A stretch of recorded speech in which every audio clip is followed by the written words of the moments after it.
Salam kanalımın değerli izleyicileri, her vaxtınız xeyir olsun. Xoş gördüm hər birinizi yeni videomda. Bugün mən sizlərlə tez bir zamanda asanlıqla hazırlayabiləcəyiniz dondurma resepti paylaşıram.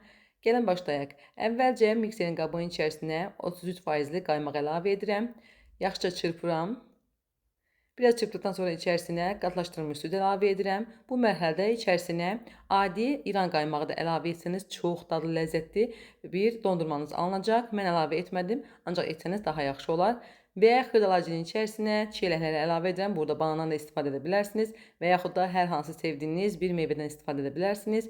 Belə gördüyünüz kimi xırdalayıram və qatlaşmış qaymağın içərisinə əlavə edib qarışdırıram. Qaba əlavə edib yığıram dondurma külahlarına. Bu külahları tort ləvazimatları satılan yerdən əldə edə bilərsiniz. Çoxsunda yəni olur. Dondurma külahlarını doldururam və qoyuram soyuducunun dondurucu gözünə. 3 saatdan sonra artıq hazır olur, tam donmuş vəziyyətdə olur. Asanlıqla tez bir zamanda hazırlaya biləcəyiniz sizlərə dondurma resepti paylaşdım.